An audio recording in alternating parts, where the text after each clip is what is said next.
Ne faisons pas croire aux Français qu'on pourra cultiver des pommes, des poires ou des fruits sans aucun pesticide. Ça a toujours existé et ça continuera à exister parce que sinon vous ne produirez pas suffisamment de produits. Il faut rappeler aujourd'hui qu'il n'y a pas de solution aujourd'hui totalement alternative aux pesticides. Et d'autre part, comment on nourrit les gens. Je vous rappelle les chiffres, parce qu'on ne les a peut-être pas redits suffisamment. Si on fait des produits absolument sans pesticides aujourd'hui, 40% de production en moins, 50% de coût en moins. Aujourd'hui, pardonnez-moi. Ça, c'est le premier son de cloche que j'ai entendu lors d'une émission intitulée « Du poison dans nos assiettes ».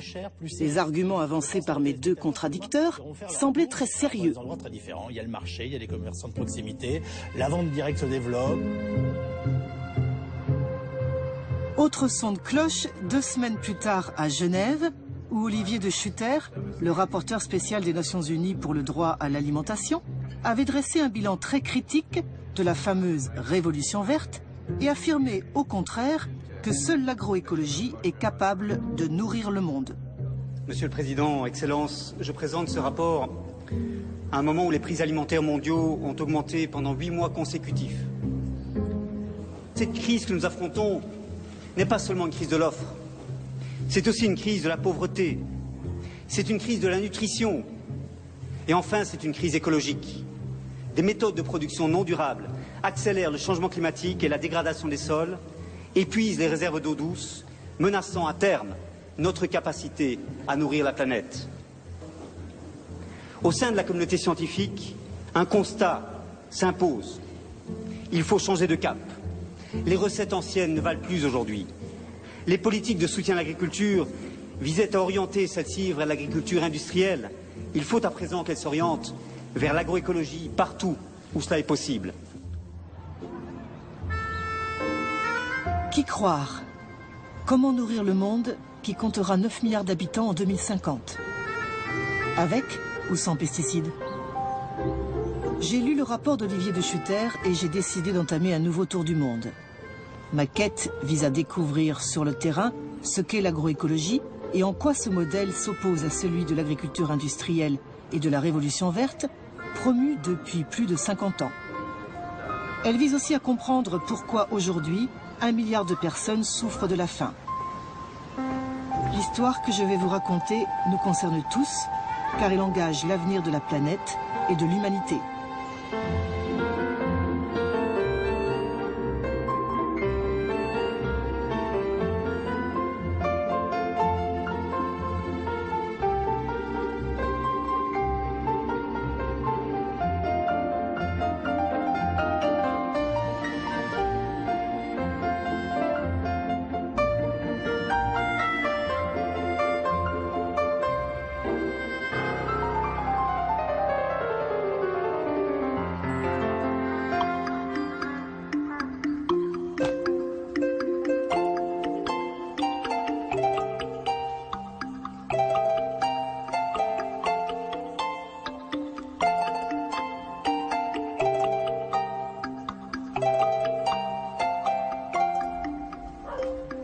La première étape de mon enquête m'a conduite au Mexique, qui représente le centre d'origine du maïs. Née il y a 9000 ans, dans ces montagnes du sud du pays, la plante sacrée des Aztèques est aujourd'hui la céréale la plus cultivée au monde. Si je suis venue rencontrer Eleazar et Teresa, c'est parce qu'ils pratiquent un système agricole développé bien avant la conquête espagnole, qui est considéré comme l'un des modèles les plus accomplis de l'agroécologie. Baptisé milpa, il consiste à semer en même temps des graines de maïs, de haricots et de citrouilles.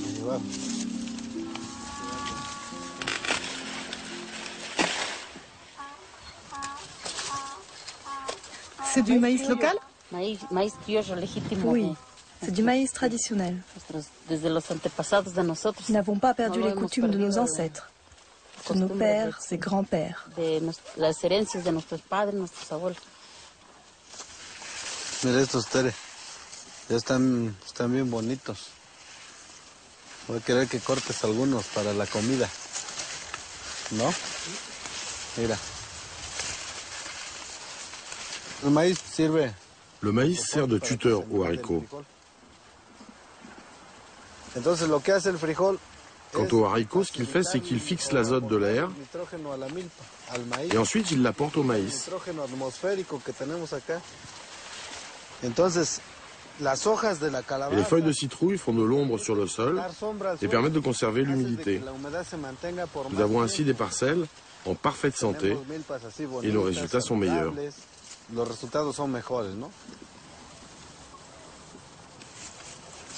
Dans le système de la milpa, il n'y a pas de mauvaises herbes, car y compris les adventices, c'est-à-dire les plantes sauvages qui poussent au milieu des cultures, ont de multiples fonctions, comme l'akawal, un cousin du tournesol.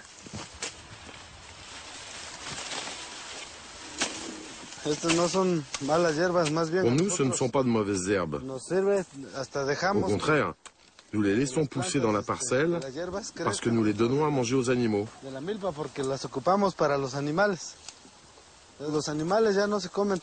Les animaux produisent de la matière organique et du fumier qui entretiennent la fertilité du sol.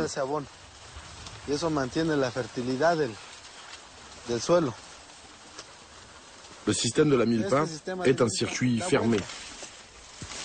C'est pourquoi nous disons que c'est un modèle d'agriculture durable, qui ne dépend pas du marché extérieur, mais qui génère ses propres moyens de production et intrants, grâce à nos ressources et notre savoir-faire, nos semences, notre main-d'œuvre, nos animaux. Ce système nous permet d'être autosuffisants.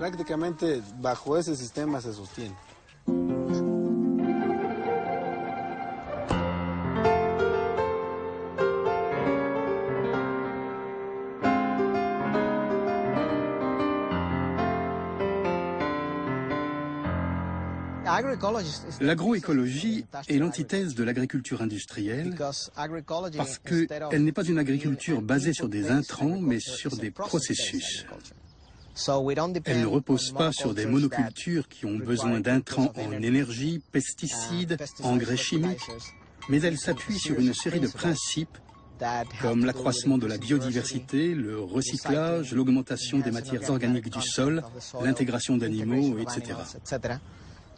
Par exemple, la milpa est un système de polyculture typique de l'Amérique centrale, mais si on va dans d'autres régions, on trouvera d'autres combinaisons de cultures, dont l'interaction produit des synergies qui rendent le système beaucoup plus productif que les monocultures.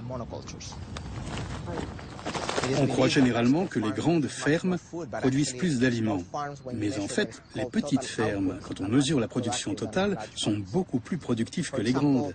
Par exemple, quand on mesure l'efficacité énergétique des grandes exploitations industrielles, on obtient un rapport de 2 ou 3, maximum. Ça veut dire qu'en injectant 1 kilocalorie d'énergie, on obtient 3 kilocalories d'énergie en termes de nourriture.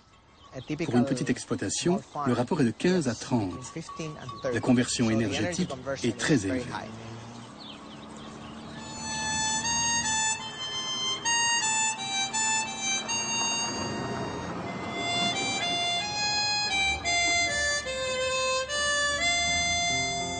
Dale Lesser exploite 480 hectares de soja et de maïs transgénique dans le Midwest américain.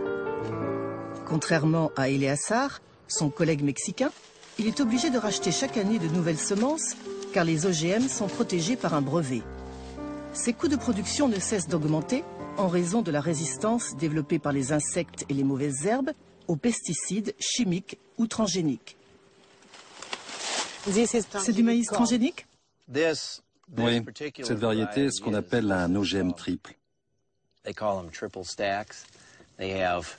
comprend un gène pour la pyrale du maïs, un autre pour la chrysomèle des racines du maïs et un gène de résistance à l'herbicide Roundup.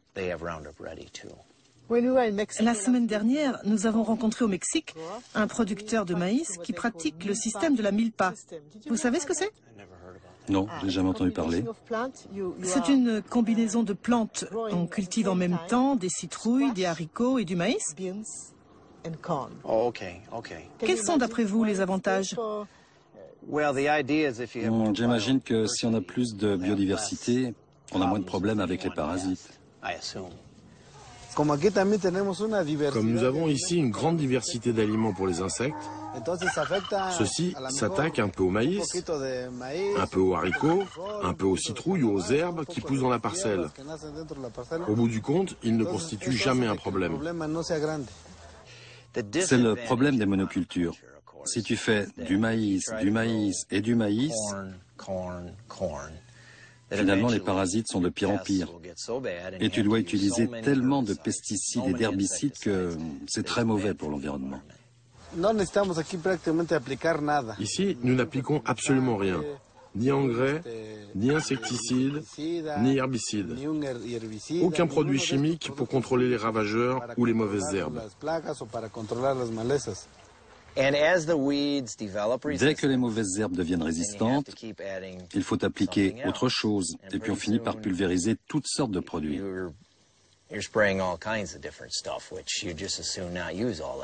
Pour éviter tous ces produits, certains agriculteurs préfèrent n'utiliser que le Roundup. Parce que c'est simple, très simple, tant qu'on n'a pas de mauvaises herbes résistantes au Roundup.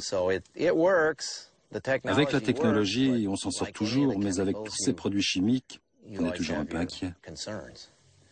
Pour votre santé? Oui, pour les effets que ça peut avoir sur la santé. On ne les voit pas tout de suite, mais au bout de 25 ans. Et pour vos enfants? Ouais, ou pour les consommateurs qui vont boire l'eau, ou pour les nappes phréatiques.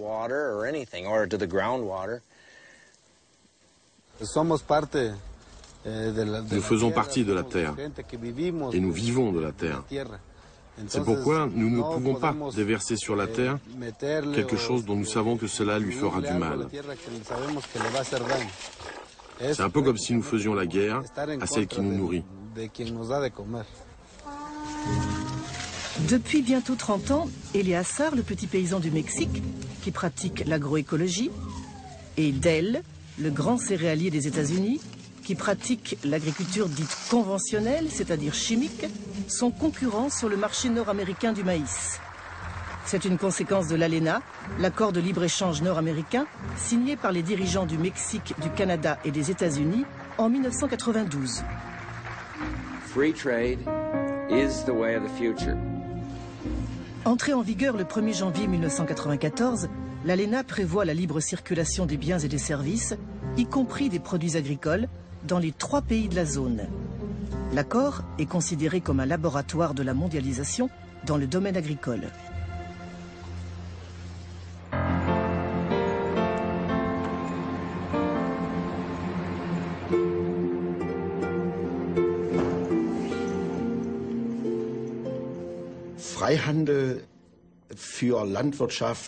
Dans le domaine de l'agriculture, le concept de libre-échange est tout simplement une farce. Car en agriculture, il y a toujours des entorses à la règle. Ces entorses ont pour conséquence que les grands producteurs, et particulièrement ceux des pays développés, profitent largement du marché mondial. Ils profitent de subventions pour la production, pour avoir de l'énergie bon marché et de l'électricité bon marché.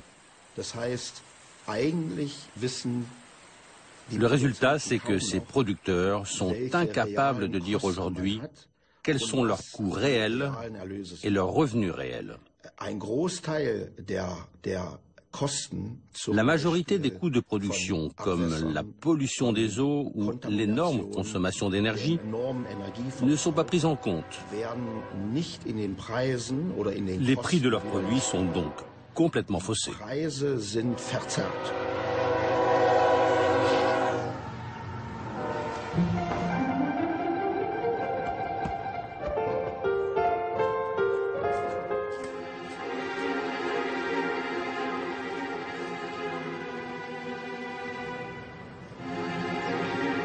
En 1992, David Pimentel a publié une étude intitulée « Les coûts environnementaux et économiques de l'usage des pesticides ».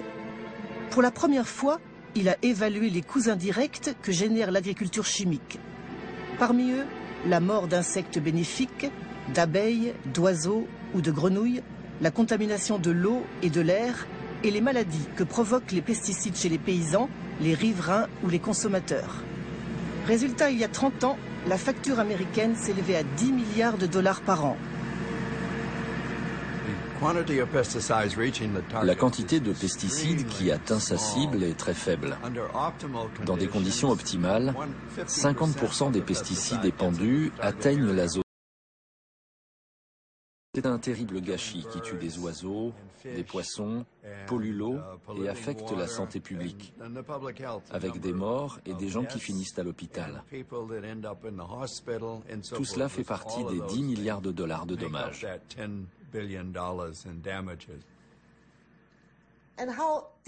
Comment les firmes chimiques ont-elles réagi à votre étude? Évidemment, les firmes chimiques n'ont pas apprécié notre publication. J'ai su qu'elles avaient écrit au doyen de notre université pour lui demander de me licencier. Elles n'étaient pas très contentes de moi, c'est sûr.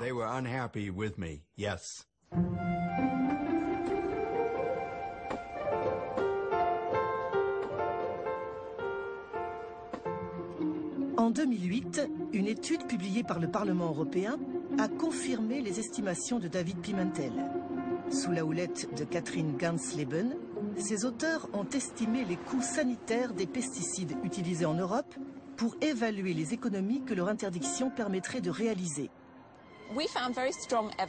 Nous avons trouvé des preuves très solides du lien entre le cancer et l'exposition aux pesticides. En se basant sur ces données, nous avons estimé que l'élimination des pesticides cancérigènes du marché européen pourrait éviter 26 000 cas de cancer, ce qui équivaut à 26 milliards d'euros par an.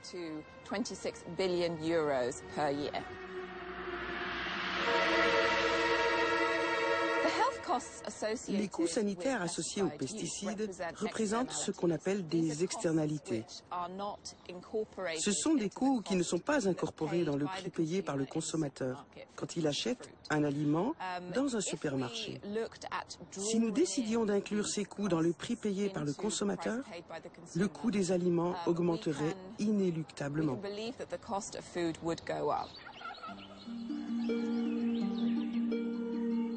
Retour au Mexique. C'est précisément parce que le prix du maïs américain est faussé qu'aujourd'hui, les petits paysans mexicains sont ruinés.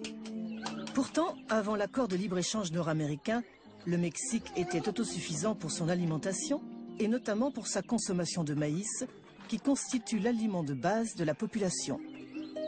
Pour soutenir la production nationale, le gouvernement taxait les importations et garantissait un prix minimum aux producteurs. Au nom du libre-échange, toutes ces mesures ont été supprimées alors que les États-Unis maintenaient leurs subventions agricoles. Résultat, aujourd'hui, le Mexique importe plus de 30% du maïs qu'il consomme, tandis que localement, le prix chutait de 66%.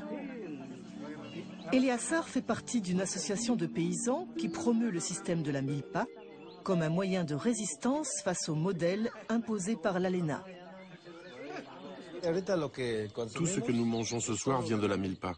Pour nous, le système de la milpa est totalement lié au problème de la souveraineté alimentaire. Quelle est la différence entre la sécurité et la souveraineté alimentaire? La sécurité alimentaire, c'est par exemple cette corbeille de tortillas. Si on n'a pas d'argent pour les acheter et les mettre sur la table, il n'y a pas de sécurité alimentaire. Mais la souveraineté alimentaire, c'est tout le contraire. C'est que les familles puissent produire ce qu'elles consomment. Avec le traité de libre-échange, l'ALENA, on a ouvert les frontières et beaucoup de produits, principalement le maïs, arrivent des États-Unis à un prix très bas. Le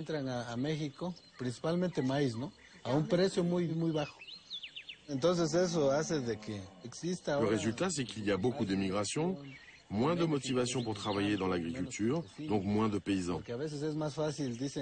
Certains préfèrent acheter un sac de maïs plutôt que de le produire, parce que ça revient beaucoup plus cher.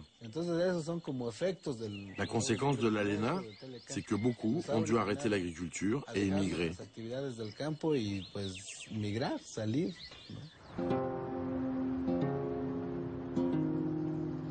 Depuis l'ALENA, 3 millions de petits paysans ont abandonné l'agriculture. chaque année, 500 000 Mexicains ont rejoint clandestinement les États-Unis. Les autres ont migré dans les bidonvilles de Mexico, où ils survivent grâce aux expédients de l'économie informelle. À l'instar de plus d'1 milliard de personnes dans le monde, ils font partie des pauvres urbains qui souffrent de ce que l'ONU appelle la faim silencieuse. Aujourd'hui, 19 millions de Mexicains souffrent de malnutrition. C'est dans ce contexte d'urgence alimentaire qu'Olivier de Schutter a effectué une mission officielle en juin 2011. Malheureusement, il ne fut pas possible de filmer ces rencontres avec le gouvernement mexicain.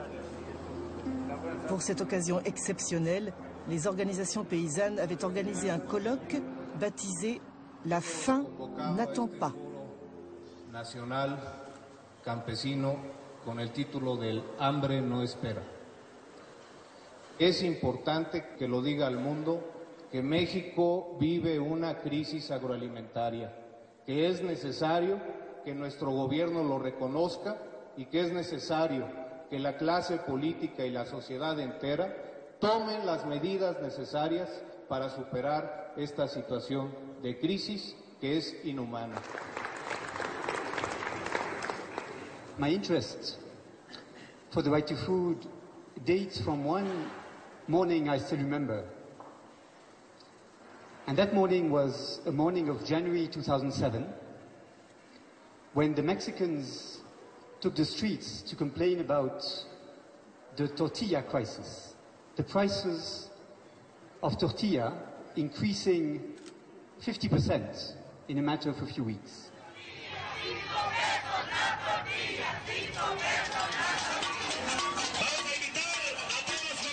And I noted that the production was above average levels, that the imports of maize were above average levels. Still, the prices climbed.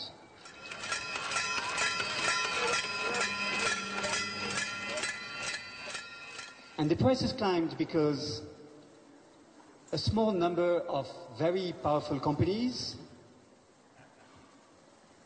dominating the system of distribution of maize were using their power on the market to impose these price spikes on the consumers.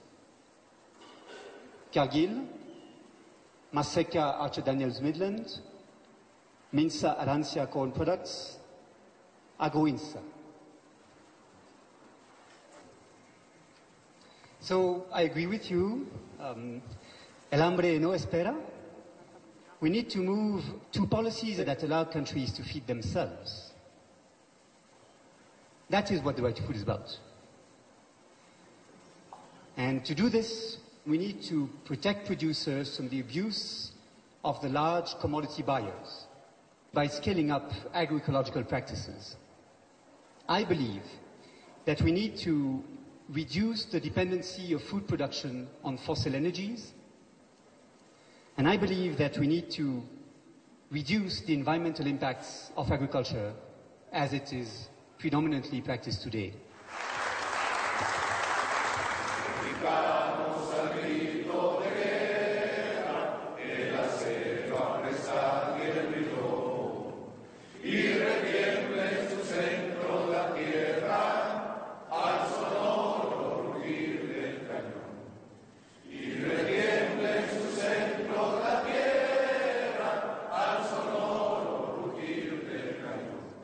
¡Viva México!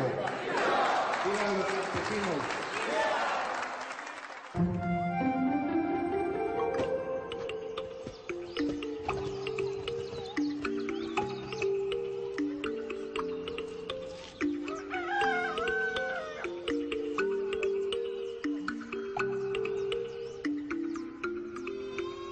La deuxième étape de mon enquête m'a conduite au Malawi, un pays de 15 millions d'habitants, où la moitié de la population vit dans un état de pauvreté extrême, avec un revenu inférieur à 1 euro par jour.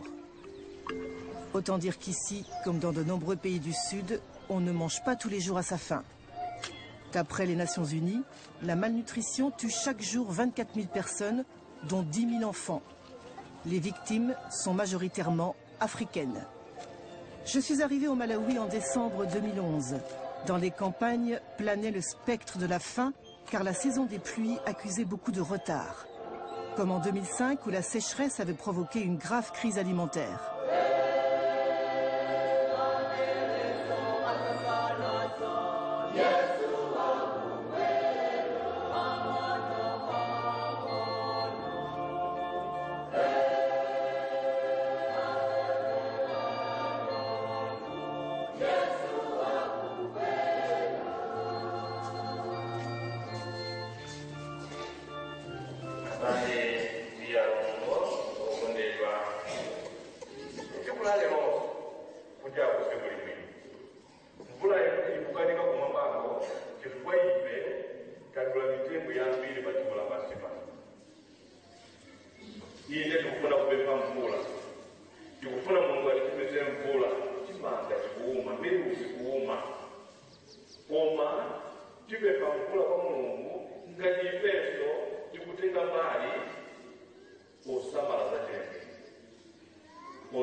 Choyambirira ine dzina langa ndine Christopher Katema ndimagwira ntchito ku bungwe la ICRAF kapenanso kuti World Agroforestry Center.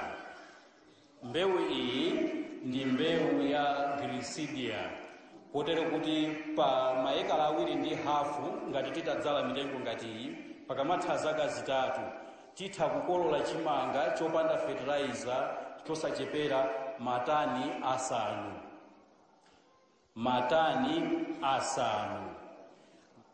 Titatsatira izi sikuzakhalanso mkatolika wakuno wogona ndi njala. Koma tsopano lino ndingofuna ndipemphe abambo Mark Majoni angofotokozako kuti kodi zimene tikunenazi zawathandiza. Zikomo Ambuye, nanga ndine Mariko Majoni, wawo banja langa Mrs. Majoni. Timagwira ntchito yoyang'anira akaidi mprisoni ndiye 1989 ndinapuma. Nditapuma ndalama zonse tikagulira ine fertilizer zinatha. Chocho ndinayamba kumva kuti ICRAF amadzala chimanga ndi mitengo. Chocho ndapita kukawafunsa, nditawafunsa amene wawo anabwera kudzandiphunzitsa. Pakali pano tinganene kuna kuti mukafuna kuti ndikuphunzitseni mutha kubwera. Zikomo kwambiri.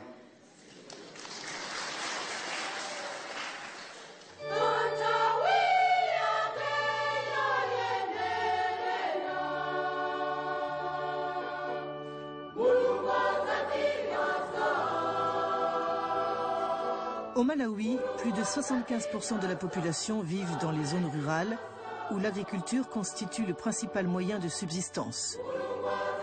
Paradoxalement, comme partout dans le tiers-monde, c'est aussi dans les zones rurales que se concentrent la pauvreté et l'insécurité alimentaire. En 2007, le gouvernement a lancé un vaste programme d'agroforesterie qui est cité dans le rapport d'Olivier de Schutter comme une expérience réussie d'agroécologie. À ce jour, plus de 180 000 paysans ont été formés avec le soutien des techniciens du Centre mondial de l'agroforesterie.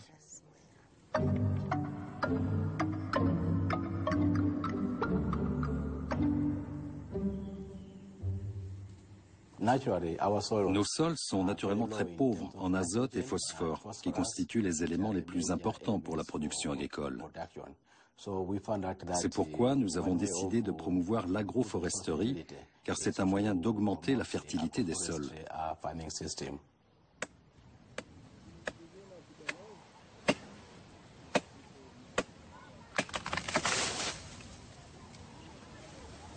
Marc et Hilda Majoni sont des pionniers de l'agroforesterie qu'ils pratiquent depuis une vingtaine d'années. Ils exploitent 1 hectare de culture vivrière, et notamment de maïs, qui constitue l'aliment de base au Malawi.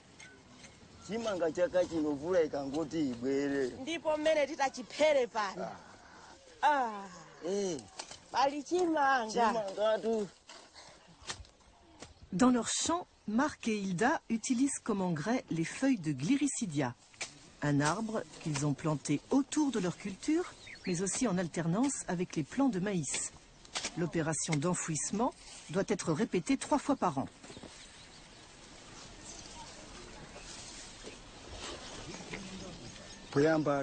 Avant, les sols étaient détériorés. Ils n'étaient pas fertiles.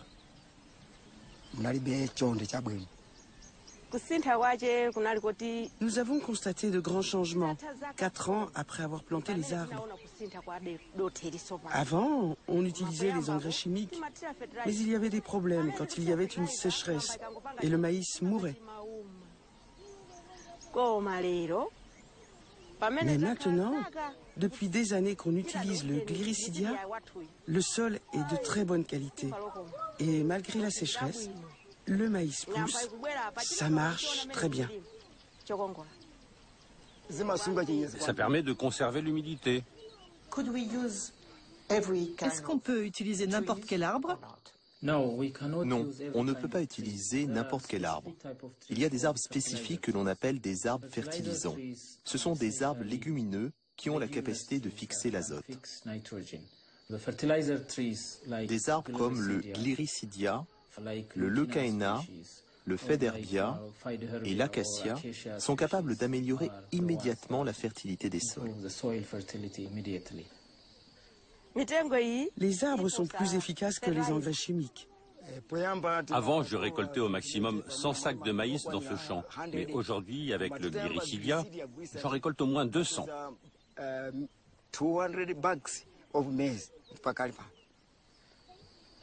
Dans ces parcelles, les rendements sont multipliés au minimum par 2 ou par 3.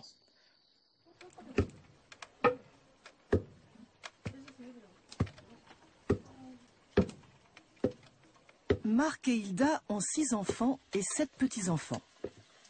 Leur dernier fils est chargé de nourrir les animaux avec les feuilles de gliricidia, qui constituent un excellent fourrage.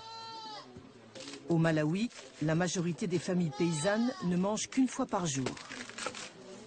Le plat national est la mtsima, une sorte de polenta cuite à partir de la farine de maïs. Généralement, celle-ci vient à manquer pendant ce qu'on appelle les mois de soudure, c'est-à-dire la période qui s'étend entre la fin des stocks constitués lors de la dernière récolte et le début de la nouvelle moisson. Normalement, quand le climat ne marche pas sur la tête, le maïs est récolté au mois d'avril. Maintenant, ma vie a changé car je n'ai pas de problème de nourriture. Ma famille mange bien et j'ai de l'argent.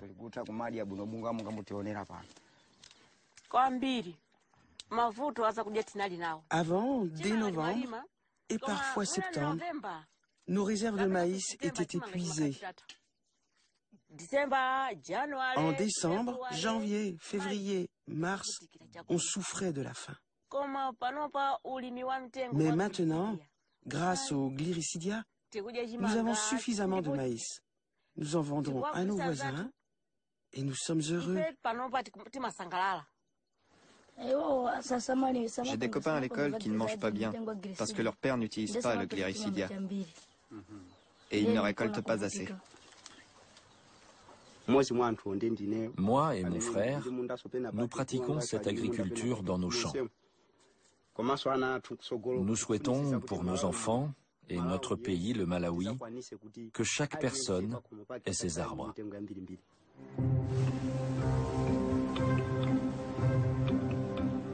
Transformer les vies et les paysages. C'est le mot d'ordre du Centre mondial d'agroforesterie qui a été créé à Nairobi en 1977. À l'origine, sa mission était de trouver une parade à la déforestation dans les zones tropicales. Depuis, l'agroforesterie a le vent en poupe, car ce système d'exploitation agroécologique qui associe les cultures et les arbres, constitue un modèle de gestion durable de la terre.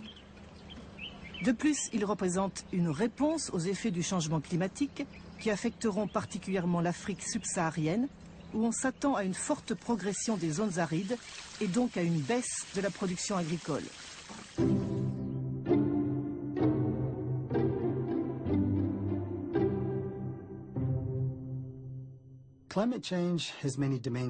Il y a deux manières de combattre le changement climatique. Soit on essaie de réduire l'émission de gaz à effet de serre dans l'atmosphère, soit on essaie de réduire leurs effets. Les arbres sont excellents pour séquestrer le dioxyde de carbone présent dans l'atmosphère. Ce sont des champions pour l'intégrer dans leur bois et le sol. Si nous augmentons la quantité d'arbres dans l'environnement, nous augmentons aussi notre capacité à stocker le dioxyde de carbone de l'atmosphère. C'est le bénéfice des arbres et les arbres sont fantastiques. Pour les chercheurs de Nairobi, l'agroforesterie ne concerne pas que les pays du Sud, mais aussi ceux du Nord, où les adeptes de l'agriculture industrielle et de la fameuse révolution verte ont fait disparaître les arbres des surfaces cultivées. Or, l'agriculture industrielle est responsable de 14% des émissions de gaz à effet de serre, car c'est une grande consommatrice d'engrais et de pesticides chimiques fabriqués avec du pétrole ou du gaz. Pour les spécialistes de l'agroforesterie, il est urgent que les pays développés revoient leur modèle agricole ou dominent les monocultures.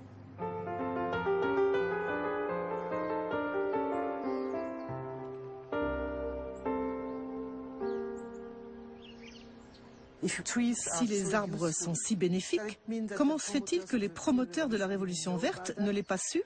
Le postulat de la Révolution verte, c'est que la production d'aliments est la chose la plus importante qui soit. Certes, c'est extrêmement important. Nous devons avoir suffisamment d'aliments pour nourrir le monde. Ce mono-objectif, cet objectif unique, a dirigé la machine agricole au cours des 50 dernières années. Le grand changement, c'est que la société a commencé à comprendre que l'agriculture ne se réduit pas à la production d'aliments. L'agriculture fournit l'eau, les gaz, l'oxygène de l'air. Elle est la base de la protection de nos sols et de nos paysages. Et puis, c'est très important en Europe, elle incarne l'esthétique, la beauté de la campagne. Si les paysans ont sous-évalué la valeur de ces services, c'est parce que la société ne les rétribuait pas pour ça. Est-ce que cela veut dire que la Révolution verte appartient au passé et que nous devons revoir notre conception des paysages ? Tout à fait. Nous devons revoir notre manière d'évaluer les paysages en visant un nouvel équilibre entre le besoin d'augmenter la production alimentaire et celui de protéger nos paysages. N'oublions pas que partout où la Révolution verte a été appliquée, les sols ont perdu leur valeur et leur qualité, et il faut absolument régénérer ces sols. Pour régénérer ces sols, il faut changer nos pratiques. Nous ne pouvons pas continuer à cultiver de la même manière, année après année. Dans ce processus de régénération des sols, les arbres ont un rôle majeur à jouer.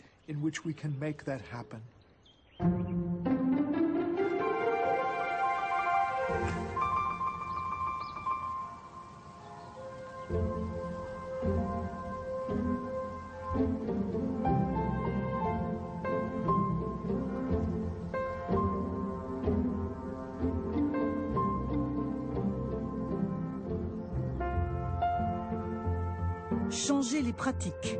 C'est aussi le mot d'ordre de Manfred Wenz et son fils Friedrich, deux agriculteurs biologiques qui exploitent une ferme de 33 hectares aux portes de la Forêt Noire.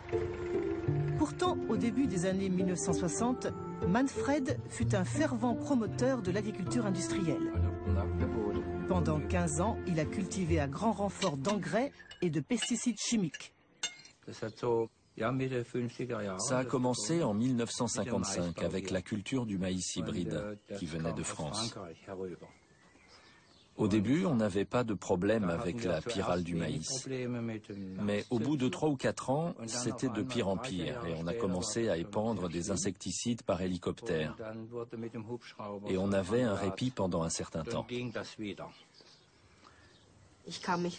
Oui, je me souviens de la première fois où on a utilisé les hélicoptères. Il y avait des gens au bord de la route qui disaient « C'est pas possible, ils sont devenus fous ». Comment était votre sol? Il était parfait quand j'ai commencé l'agriculture dans les années 1950. Mais 15 ans plus tard, il était tout dur et très clair. Il n'y avait plus d'humus. C'était une catastrophe. En 1967, on a eu un problème avec un insecticide, la simazine, qui ne marchait plus du tout.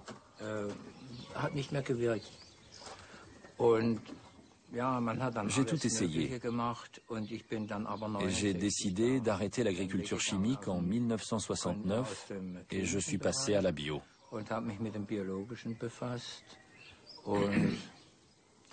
Pendant 10 ans, ça n'a pas été facile parce que dans ma tête, je continuais à penser conventionnel. Labourer, travailler dur, bouger le sol. Et en 1980, j'ai connu le docteur Cumming qui m'a appris la technique du non-labour.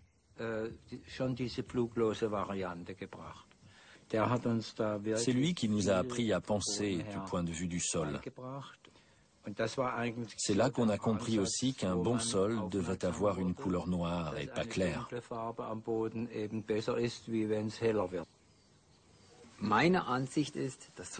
Pour moi, le XXe siècle fut le siècle de la chimie, notamment dans l'agriculture. Le XXIe siècle sera définitivement celui de la biologie.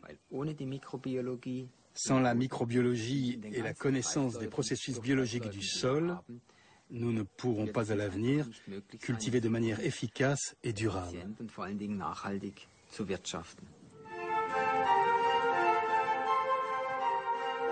Manfred et Friedrich pratiquent ce que l'on appelle les techniques culturales simplifiées.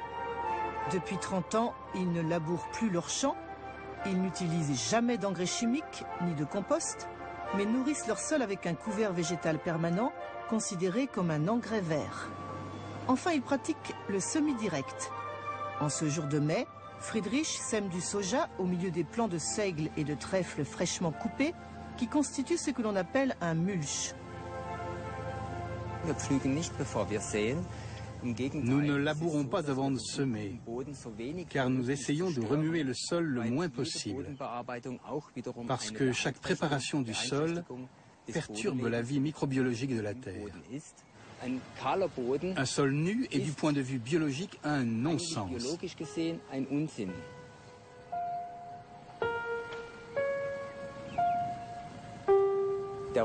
Le seigle fabrique beaucoup de matières sèches et donc de carbone. Le trèfle est une légumineuse qui fixe l'azote de l'air.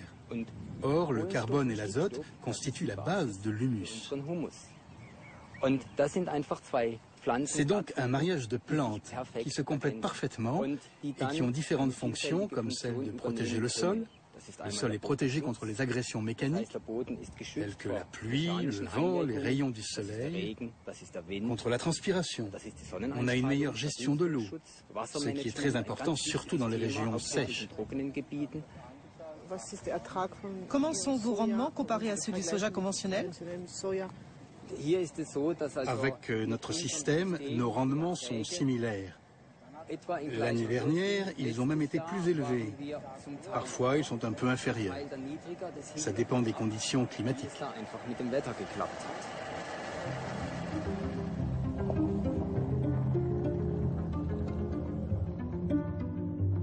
La question des rendements est au cœur des études menées par l'Institut Rodel. Pendant 30 ans, ces chercheurs ont comparé les performances de l'agriculture conventionnelle et biologique pour les 3 grandes cultures américaines, le soja, le blé et le maïs. Celles-ci ont été cultivées sur des parcelles expérimentales côte à côte. Résultat, L'agriculture biologique entraîne une réduction de 45% de la consommation d'énergie et de 40% des émissions de gaz à effet de serre. Quant au rendement, le rapport publié par l'Institut Rodel confirme les résultats obtenus par Manfred et Friedrich Wenz. Chaque année, les rendements sont similaires. Les différences sont si minimes que les scientifiques les considèrent comme négligeables. Excepté pour les périodes de sécheresse où les performances des cultures biologiques sont supérieures à celles des cultures conventionnelles. Pourtant, l'un des arguments de l'industrie des pesticides, c'est qu'un passage massif à l'agriculture biologique entraînera une réduction de 20 ou 30% des rendements. Ce n'est pas vrai, et nous l'avons prouvé. Et pas sur 3 ou 5 ans, mais sur 30 ans. Nous avons toutes les données scientifiques. Et la raison, c'est ce qui caractérise l'agriculture biologique, à savoir le sol.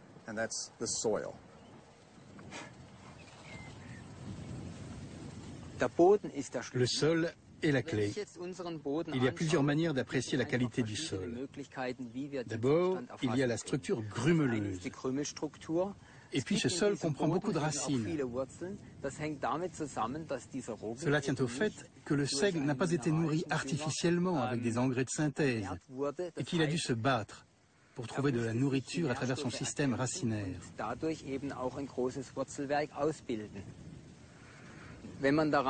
Ensuite, quand on le sent, on a cette odeur de forêt, et c'est la preuve que la microbiologie du sol fonctionne à merveille. Le résultat, on le voit, quand on prend un morceau de terre et qu'on le met dans un verre d'eau, la terre ne se décompose pas immédiatement, car elle est très ferme. C'est ça l'humus.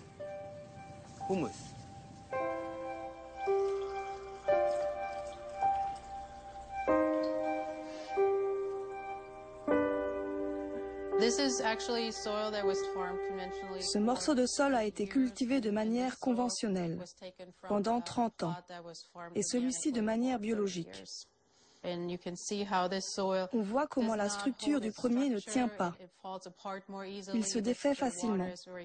L'eau est très trouble, tandis que là, l'eau est encore claire et la structure originelle du sol se maintient. Dans le cas d'une sécheresse, si un peu de pluie est tombée au début de la saison, ce sol sera capable de conserver l'eau plus longtemps pour que les plantes s'en servent.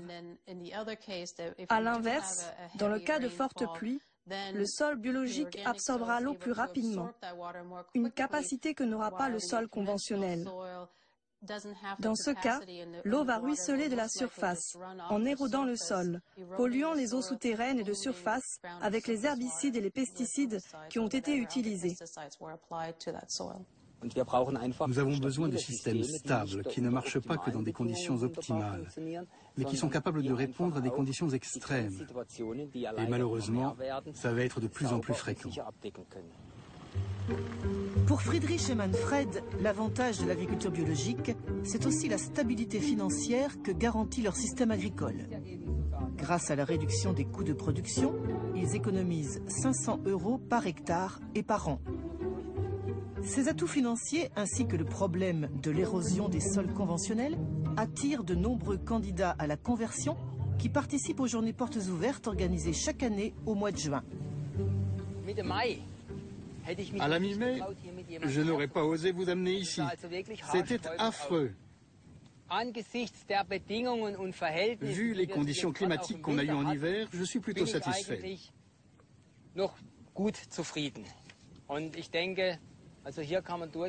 Je pense que je vais récolter au moins 3 tonnes de sarrasin et je pourrai satisfaire la demande de mes clients et de mon boulanger.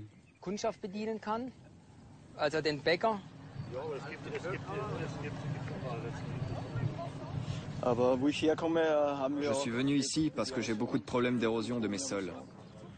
J'espère les régler avec cette méthode.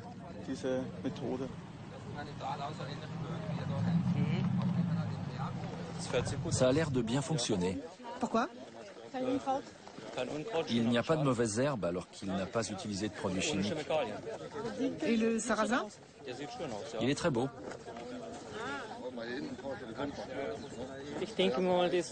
Tout ce que nous montre Friedrich est une solution pour améliorer ma pratique. Et leur savoir est important? Oui, très important. C'est comme une petite graine qui donne envie de continuer. Ça vous donne de l'espoir? Oui, beaucoup d'espoir.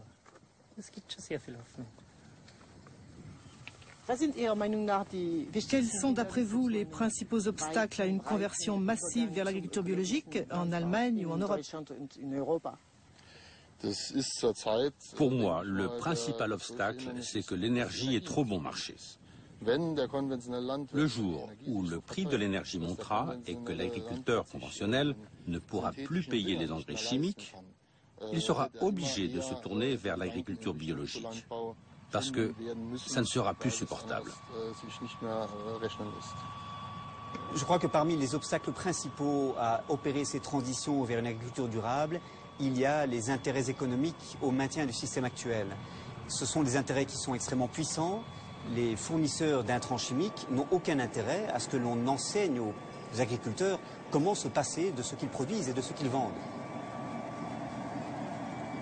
Je crois qu'il faut que les États comprennent qu'ils doivent travailler pour le bien-être des populations dans le long terme et qu'ils ne doivent pas simplement être au service des intérêts de quelques multinationales qui monopolisent le pouvoir aujourd'hui dans le système agricole.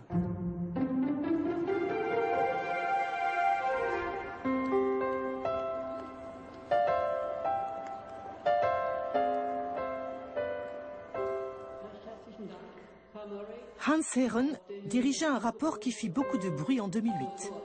Intitulé « L'agriculture à la croisée des chemins », sa rédaction avait mobilisé 400 scientifiques internationaux sous la houlette de l'ONU et de la Banque mondiale. Approuvé par 60 pays, le rapport concluait que le système de production des aliments devait être revu de fond en comble.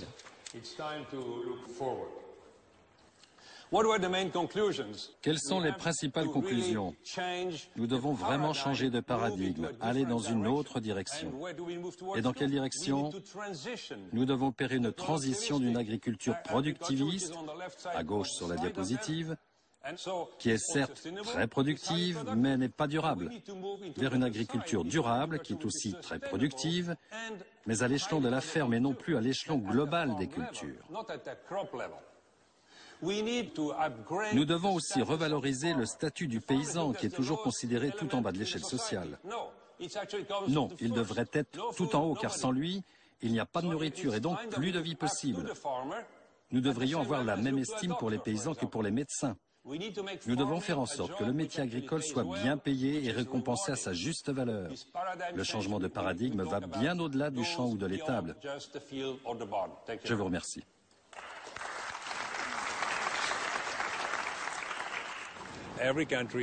Chaque pays doit être responsable de son agriculture en investissant dans ses propres paysans, dans ses propres scientifiques, dans ses propres institutions, afin de soutenir le changement de paradigme. Il est clair que pour cela, nous avons besoin du savoir des paysans, mais aussi de science et de technologie. La clé, c'est de trouver comment nous pouvons marier les innovations et le savoir des paysans. Pour cela, il faut rattraper 50 ans de retard dans la recherche pour une agriculture durable.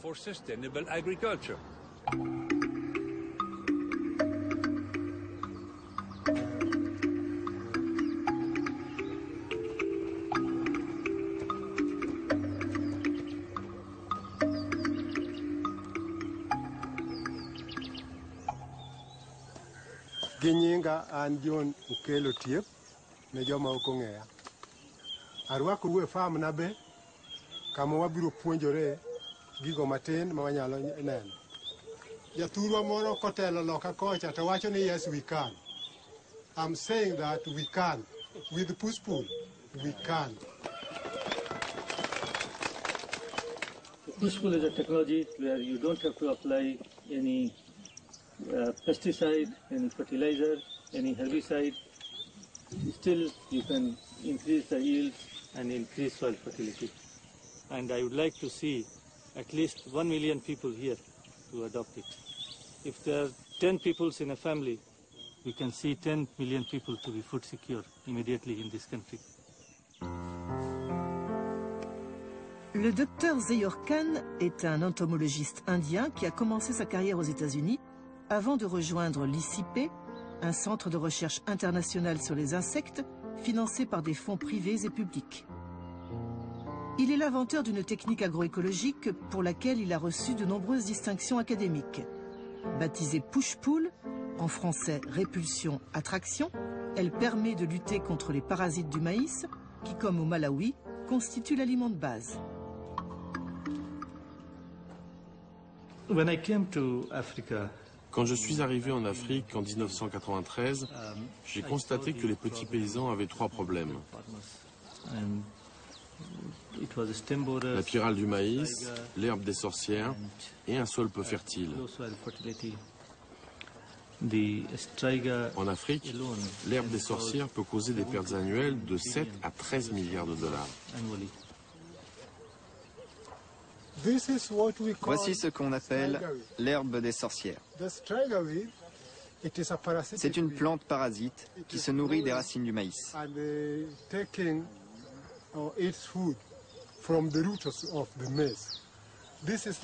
Voici le type de maïs que j'obtenais avant sur ma ferme. Je travaillais très dur, mais cela ne suffisait pas à nourrir ma famille. L'autre ennemi de John, c'est ce petit papillon nocturne qui représente le principal ravageur du maïs. Baptisé pyrale du maïs, il pond ses œufs sur les feuilles de la plante. Les larves se transforment en chenilles qui creusent des galeries au cœur des tiges, provoquant d'importantes baisses de rendement. En Afrique, les pertes dues au papillon infernal sont estimées à 10 milliards d'euros. C'est précisément pour lutter contre la pyrale du maïs que la firme américaine Monsanto a inventé le fameux Mont 810, un maïs transgénique manipulé pour sécréter en permanence une substance insecticide.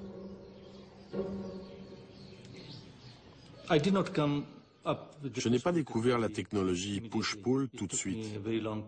Il m'a fallu beaucoup de temps pour trouver une technique qui permette de résoudre tous ces problèmes. Il a fallu aussi beaucoup de recherches pour comprendre la communication entre plantes et insectes ou entre les plantes elles-mêmes et pour choisir soigneusement les plantes capables de repousser mais aussi d'attirer les insectes tout en contrôlant l'herbe des sorcières et en augmentant la fertilité des sols.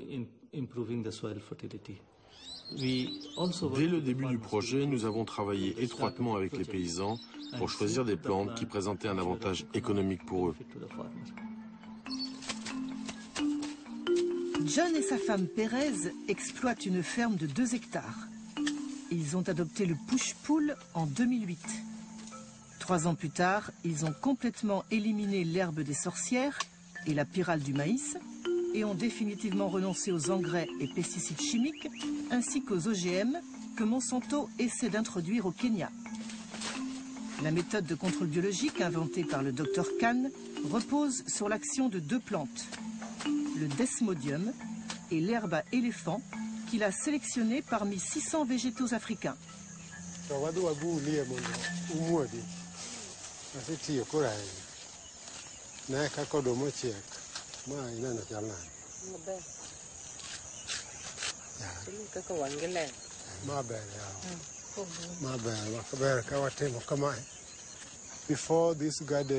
Avant, dans cette parcelle, les rendements étaient très bas.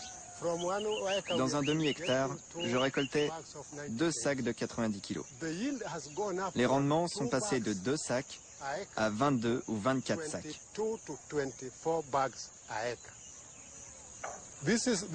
Cette plante s'appelle Desmodium. Elle détruit les racines de l'herbe des sorcières. Elle apporte de l'azote au sol. De plus, elle recouvre entièrement le sol et le protège de l'érosion. Le desmodium est aussi un répulsif pour la pyrale du maïs qui affecte nos cultures. Quand les pyrales sentent le desmodium, elles s'enfuient et partent vers l'herbe à éléphant.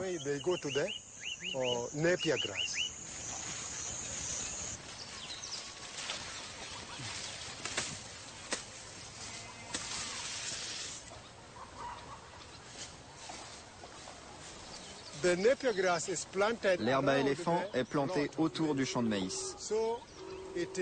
Elle attire la pyrale, qui a été repoussée par le desmodium. La pyrale aime l'herbe à éléphant, qui produit une substance gluante. Quand les pyrales pondent leurs œufs sur les feuilles de l'herbe à éléphant, les larves meurent.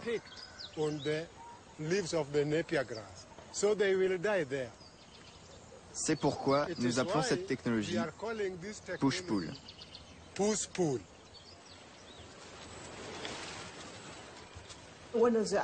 L'un des arguments utilisés par l'industrie des pesticides, c'est que l'agroécologie et le push-pull est une méthode écologique de contrôle des ravageurs. C'est revenir à l'âge de pierre. Que répondez-vous?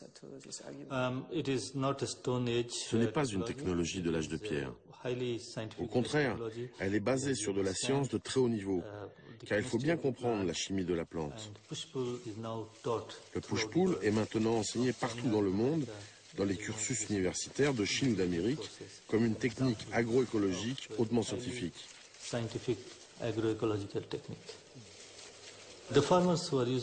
Les paysans qui utilisent la technique du push-pull comprennent beaucoup mieux les systèmes agraires. Ils sont plus habiles et pratiquent l'agriculture d'une manière bien meilleure que les paysans qui se contentent d'acheter une bouteille de pesticides et de l'appliquer. La technique du push-pull a permis à John et Pérez de diversifier leurs productions agricoles. Ils ont agrandi leur cheptel de chèvres et vaches laitières qu'ils nourrissent avec l'herbe à éléphant et le desmodium.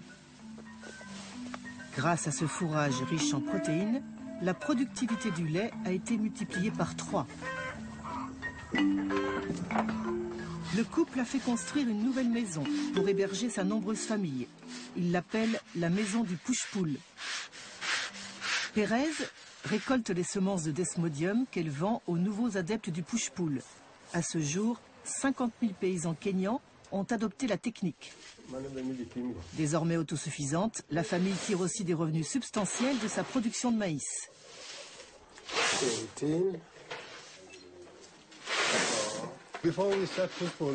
Avant de pratiquer le push-pull, nous n'avions pas de surplus. Mais nous devions acheter des compléments de maïs sur le marché. Aujourd'hui, au lieu d'acheter du maïs, nous en vendons sur le marché.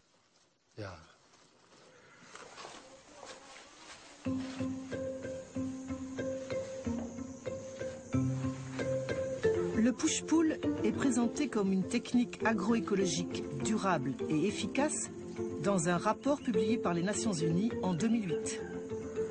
Intitulé l'agriculture biologique et la sécurité alimentaire en Afrique, il s'appuie sur une quinzaine d'expériences en Afrique de l'Est et conclut que l'agroécologie permet d'augmenter les rendements d'au moins 120% dans un délai de 3 à 10 ans.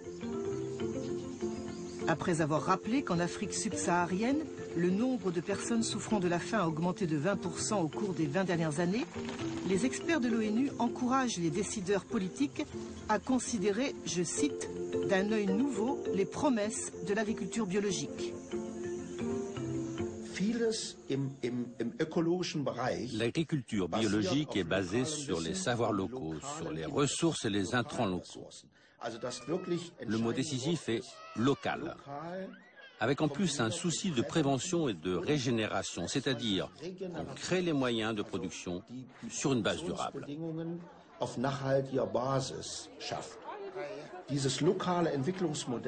Ce modèle de développement local est très attractif pour les pays en voie de développement, car il se fait au moindre coût. Il permet de créer de la production locale et des marchés locaux. C'est un modèle autonome qui tire toute l'économie vers le haut.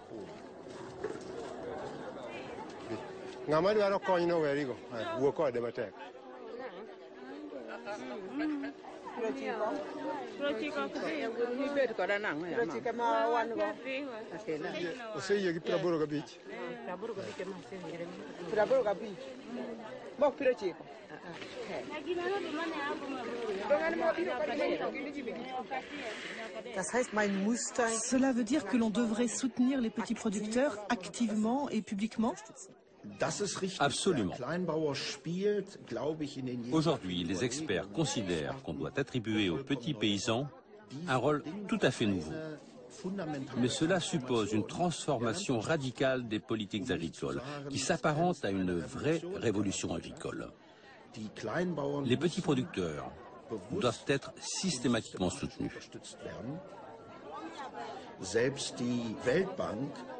Même la Banque mondiale, dans un rapport récent, a estimé que chaque dollar investi dans l'agriculture engendre 3 dollars d'activité économique, contre 1,5 ou 2 dollars seulement pour 1 dollar investi dans le secteur industriel.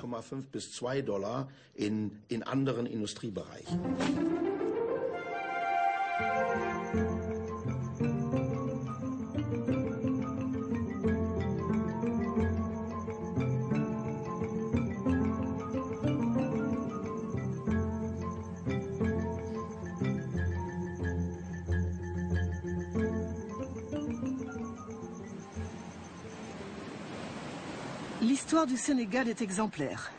À l'instar de nombreux pays du Sud, cette ancienne colonie française est passée sous la coupe du Fonds monétaire international dans les années 1980. Sous prétexte de juguler sa dette, le pays a été contraint d'appliquer ce que l'on appelle un plan d'ajustement structurel.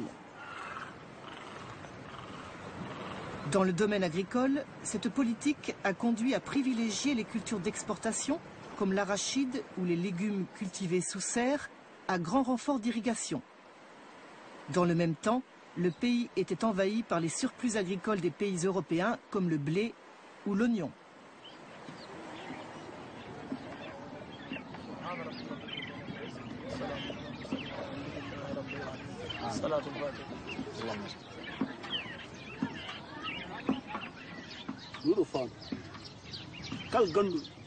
haalnoon dañ bare haalnoon fandugo fandugo aduna Allah woni ɗo ko dessin aduna Allah woni ɗo hollirde ɗuɗo fandu ganden aduna ko koko jokkodir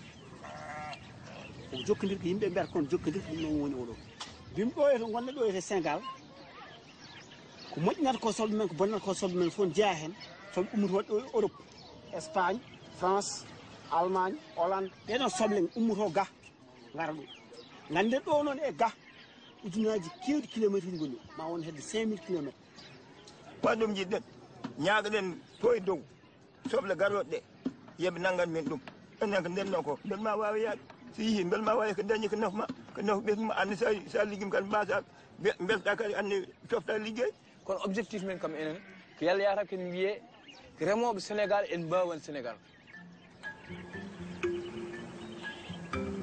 En 2006, alors que la dépendance alimentaire du Sénégal ne cessait de progresser, le gouvernement a pris une décision iconoclaste. Il a interdit l'importation des oignons de février à juillet, c'est-à-dire pendant les 6 mois de la production nationale. Or, avec le riz, l'oignon est l'aliment le plus consommé du pays. Ibrahim Sall est père de 9 enfants. Il cultive des tomates, du riz et des gombos sur une parcelle au bord du fleuve Sénégal.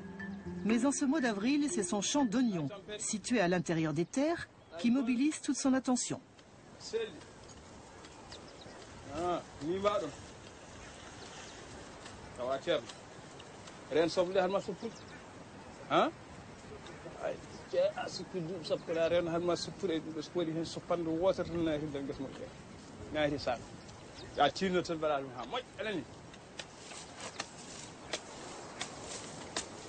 Le fait qu'on interdise l'importation des oignons, ça nous apporte du bonheur, pratiquement nous les paysans.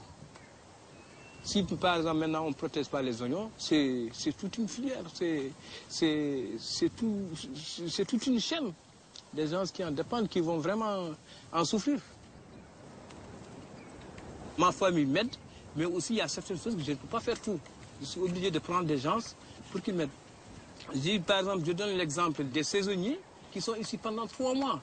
Je les paye par exemple pour déterrer 1 hectare, 60 000 francs. Les fleurs d'oignon, ce sont les peuls qui viennent couper parce qu'eux, ils ont leur bétail.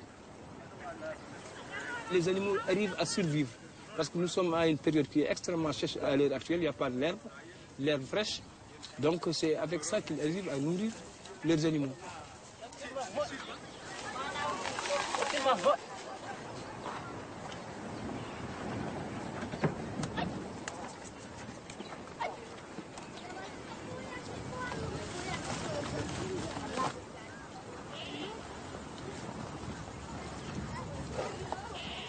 S'il n'y avait pas cette filière, moi personnellement, je ne serais pas là.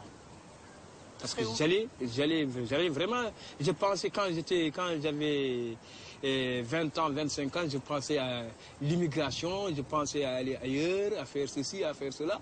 Alors que c'est grâce à l'agriculture, c'est surtout la culture des oignons qui m'a vraiment donné confiance et que je suis vraiment que je pouvais faire quelque chose ici, sans aller ailleurs. Il y a beaucoup de gens qui partent alors que si vraiment l'agriculture est bien protégée et si bien on met les moyens qu'il faut, tout le monde peut vivre ici sans sortir de la vallée du fleuve Sénégal. L'interdiction temporaire d'importer des oignons a entraîné un développement spectaculaire de la filière. En 6 ans, la production annuelle est passée de 80 000 à 230 000 tonnes. Tandis que le chiffre d'affaires était multiplié par 7.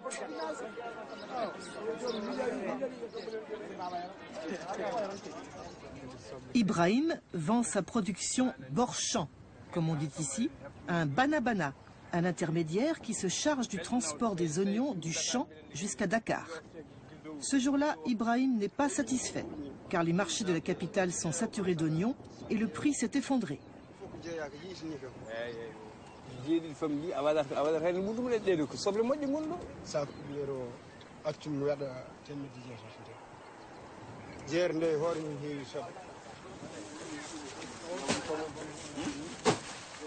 Le problème d'Ibrahim, c'est que la production des oignons est saisonnière et qu'il n'a aucun moyen de stocker une partie de sa récolte pour pouvoir l'écouler au gré de la demande.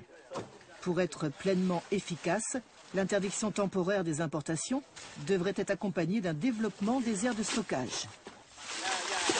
Si je ne vends pas, je suis obligé d'attendre de faire des hangars provisoires, ou bien j'amène des stocks sous les arbres.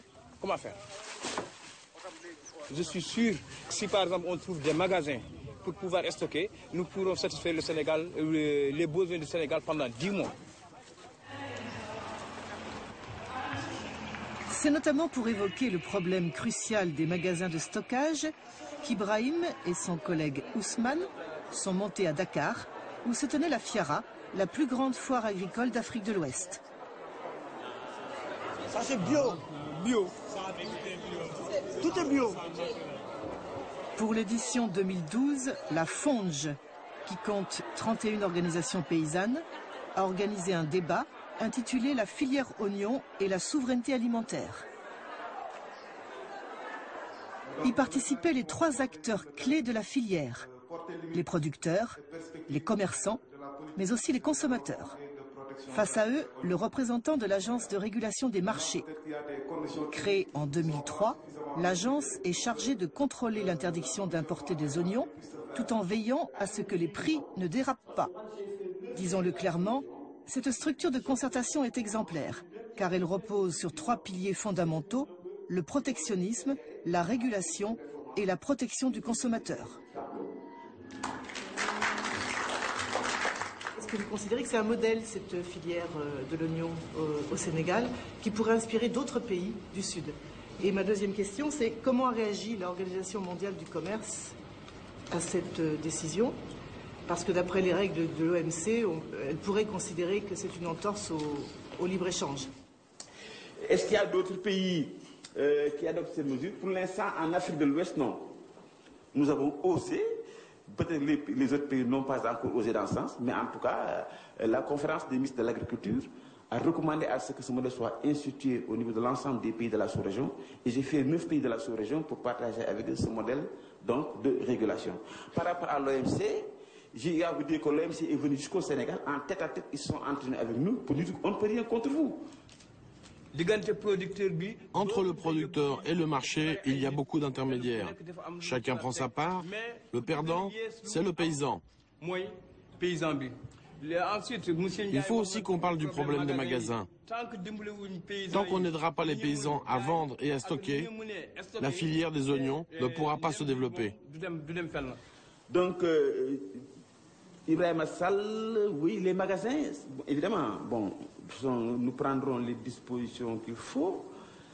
Pour ce qui concerne les intermédiaires, comme vous dites, ce sont les intermédiaires qui n'ont pratiquement pas sué, qui n'ont pratiquement rien investi, qui s'adjugent le maximum de marge bénéficiaire. Nous allons essayer, en tout cas, d'en arriver à une répartition équitable de la marge bénéficiaire pour que chacun puisse s'y retrouver. Le développement de la filière oignon peut se faire de manière tout à fait équilibrée, c'est-à-dire que le producteur s'y retrouve avec des prix rémunérateurs, que le commerçant s'y retrouve en ayant toujours sa marge et que le consommateur y gagne par une consommation d'oignons de qualité. Si ces différentes, en tout cas, approches sont réalisées, nous arriverons vraiment à un développement très important donc, de la filière oignon. Je pense qu'un des problèmes des dernières années, c'est que l'on a pensé en opposition les intérêts des producteurs et des consommateurs.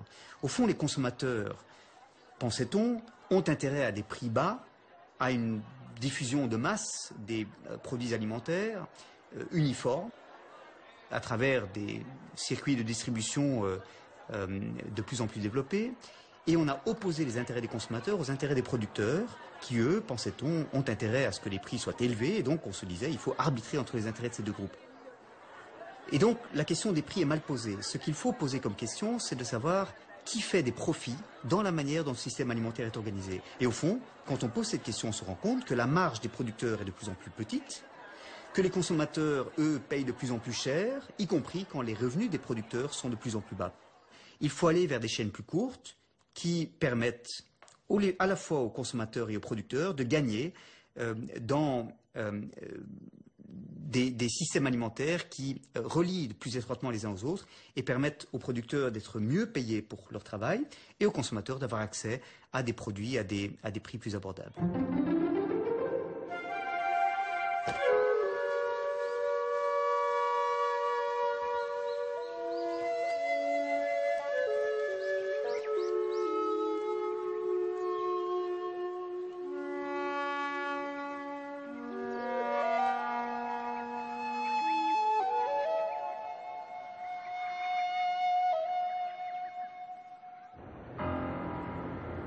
Avec ses 130 millions d'habitants, le Japon est l'un des pays le plus dépendants du monde pour son alimentation. Il importe près de 60% des denrées qu'il consomme, à l'exception du riz, pour lequel il est autosuffisant. En effet, depuis la fin de la Seconde Guerre mondiale, le gouvernement soutient la production de l'aliment de base de la population en taxant lourdement les importations. Résultat, on trouve des rizières partout dans l'archipel, dans les vallées, les montagnes et y compris dans les villes. Comme ici à Ogawa, une ville de 40 000 habitants située à 60 km de Tokyo. C'est ici qu'est installé Yoshinori Kaneko, qui pratique l'agriculture biologique depuis 40 ans. Avec une caractéristique, il est totalement autonome, que ce soit pour les moyens de production ou pour la vente de ses produits. Sur ces 3 hectares, Kaneko cultive des céréales, des oléagineuses, mais aussi une grande variété de fruits et de légumes.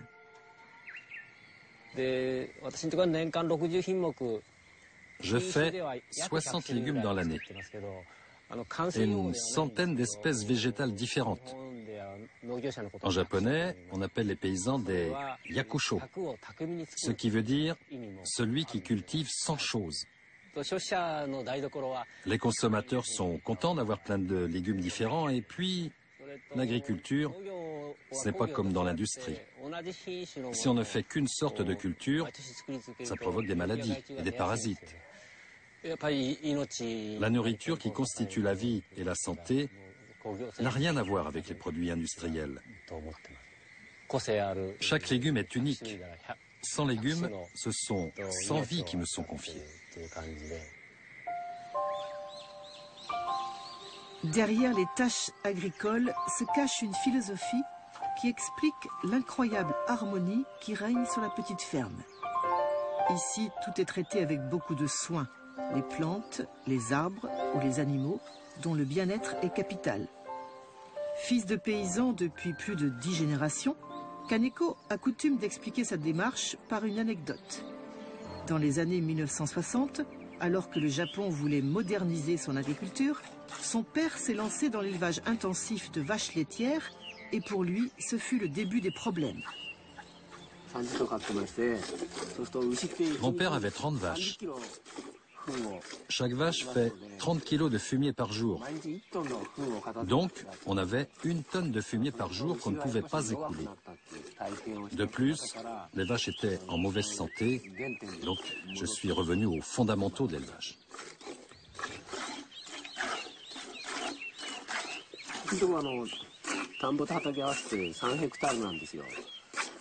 J'ai 3 hectares de culture et de rizières.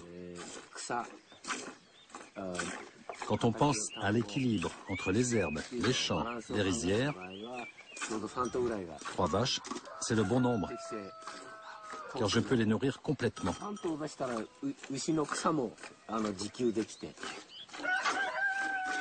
J'achète juste du sel à l'extérieur et rien d'autre.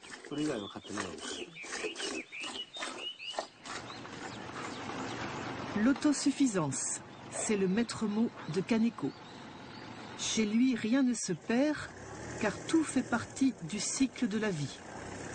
Les déchets produits sur la ferme sont recyclés pour alimenter la production agricole, qui fonctionne en circuit fermé, comme le fumier des vaches qui constitue la base du compost. Les débris de végétaux, comme le marc de soja, sont mélangés aux excréments animaux ou humains pour fermenter dans une cuve. Le méthane, produit par la décomposition des matières organiques, est récupéré et sert d'énergie pour la cuisine.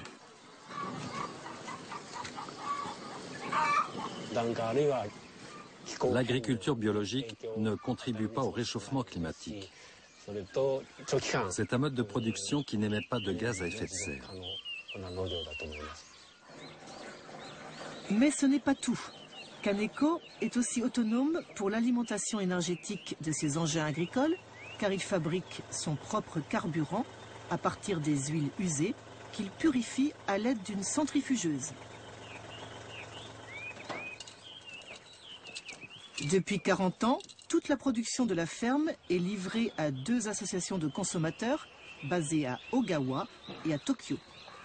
C'est ce qu'on appelle au Japon les tekei, un mot qui signifie partenariat et qui désigne aujourd'hui un mode de vente directe de produits fermiers biologiques.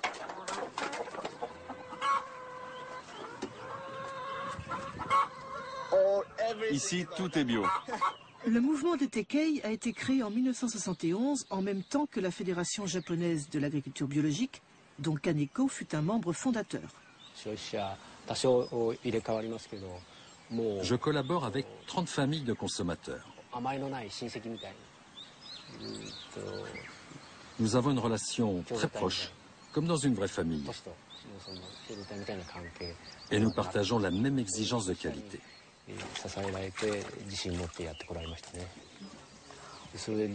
Pour ces 30 familles, il n'y a pas de prix fixé pour les légumes. Nous les offrons et en échange, nous recevons ce que nous appelons un remerciement. Parce que nous considérons que la nourriture n'est pas un produit comme les autres. C'est une relation très sereine, où la question du prix est accessoire.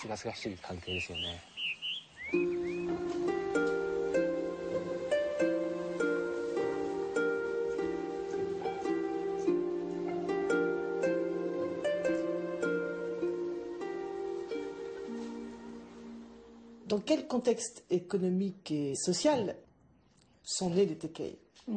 Après la Seconde Guerre mondiale, le Japon a misé sur l'industrialisation pour sa reconstruction.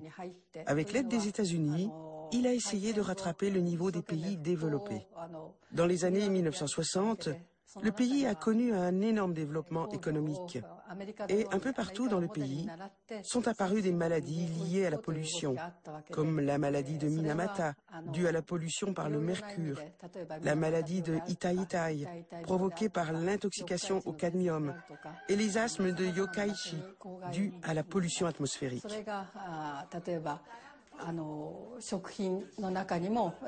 Dans la nourriture, on a trouvé des résidus de produits chimiques, ce qui a provoqué l'inquiétude des jeunes mères de famille dans les villes, qui ont donc cherché à se procurer des aliments sains. Elles ont créé des associations et elles ont contacté des paysans pour leur demander de produire des aliments biologiques.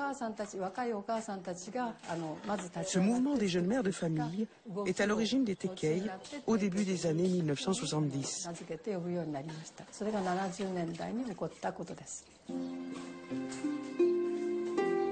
Tomoko n'a pas oublié ses premières rencontres avec les jeunes citadines qui n'avaient jamais vu une ferme de leur vie.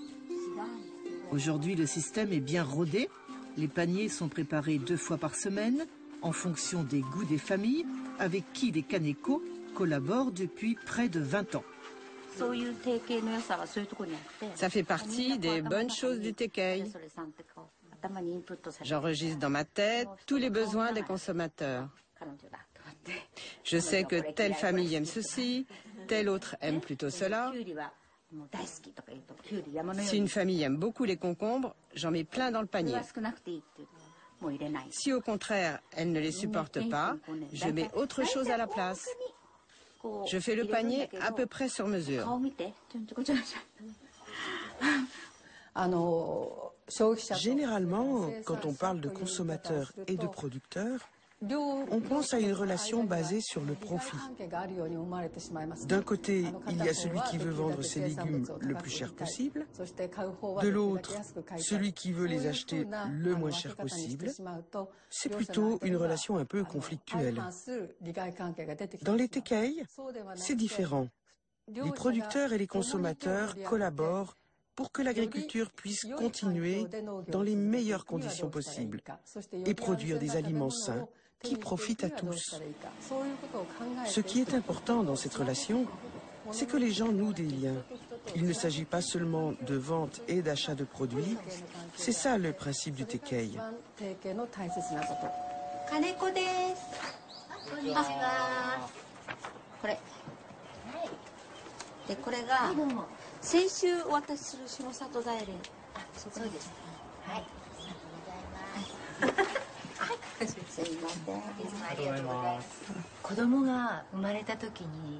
Quand mon enfant est né, je ne voulais pas le nourrir avec des légumes qui contenaient des résidus de pesticides. Car je pense que c'est très mauvais pour la santé. Les légumes des Kaneko sont très bons. C'est pourquoi je continue de m'approvisionner chez eux. Est-ce que vous savez que ce système des Tekei est repris un petit peu partout dans le monde maintenant? Est-ce que vous êtes au courant de ça? Non, je ne savais pas.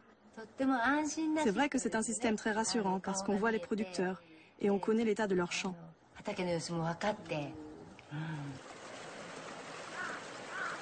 De fait, le système des Tekei a le vent en poupe, comme aux États-Unis où les CSA, mot à mot l'agriculture soutenue par la communauté, ont été créés dès 1985. Ou en France, où la première AMAP, l'Association pour le maintien d'une agriculture paysanne, a vu le jour en 2001 avant d'essaimer dans tout le pays. Kaneko est souvent sollicité pour témoigner de son expérience. En attendant, il continue d'innover. Depuis quelques années, il collabore avec de nouveaux partenaires durables et bio, chargés de préparer sa rizière avant le repiquage. Ce sont des canards adultes que je lâche une dizaine de jours avant le repiquage du riz pour qu'ils labourent la rizière. Ils mangent les mauvaises herbes et les insectes, ils remuent l'eau et la terre. Ça empêche les mauvaises herbes de pousser et en plus, ils fabriquent de l'engrais naturel. Et puis à l'automne, on a le riz et des plats de canard. Au Japon, on dit que c'est un oiseau aux 10 000 trésors. Donc en fait, ces canards, ils travaillent pour vous? Oui, je les considère comme ma mère et en fait, j'ai du mal à les manger.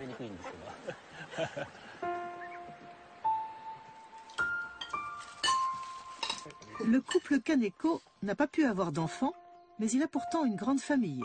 Tous les repas sont partagés avec le chef de culture, mais aussi avec les stagiaires japonais et internationaux qui se succèdent depuis 30 ans. Certains sont étudiants, d'autres retraités. Tous envisagent de s'installer en agriculture biologique en suivant les enseignements de celui qu'ils considèrent comme leur maître. Je suis venu chez Kaneko parce que non seulement il est autonome d'un point de vue alimentaire, mais aussi dans le domaine de l'énergie.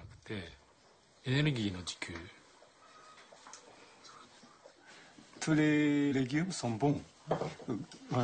Et moi aussi, mes légumes sont bons. Et je peux comparer, mais ces légumes sont meilleurs que les miens. Tout ce qu'il y a sur la table vient de la ferme? Oui, tout vient de la ferme, sauf le poisson. Il n'y a pas de poisson dans la province de Saitama. Est-ce que vous pensez que l'agriculture biologique pourrait nourrir le Japon? Oui, je pense que oui. L'État et les experts disent que c'est impossible, mais mon expérience montre que c'est possible.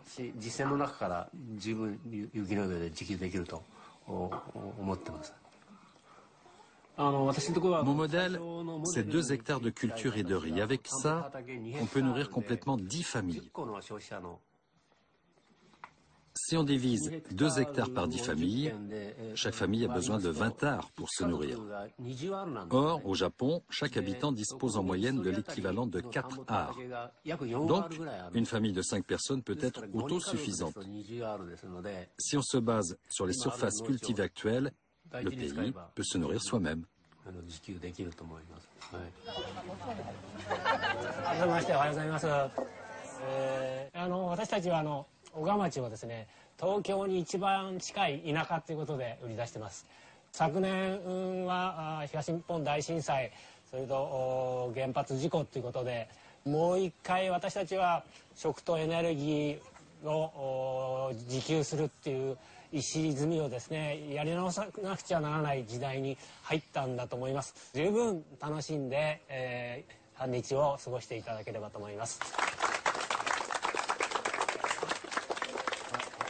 Chaque année, le 10 juin, Kaneko organise ce qu'il appelle la fête du saké, en hommage au vin ancestral produit par fermentation du riz. Sont conviés les membres des Tekei, mais aussi les voisins, les cousins, les copains, tous ceux qui veulent renouer avec la terre nourricière en apprenant à repiquer les jeunes pousses de riz qui constituent avec le maïs et le blé la céréale la plus consommée au monde. En voyant ces femmes, ces hommes et ces enfants venus de la ville pour aider Kaneko, le paysan bio, à ensemencer la rizière qui les nourrira, j'ai repensé aux paroles que j'avais entendues 1 an plus tôt sur un plateau de la télévision française et qui assuraient qu'on ne pourrait pas nourrir le monde sans pesticides. Et je me suis dit que c'était précisément les pesticides et le modèle agronomique et économique qu'ils incarnent qui affamaient le monde.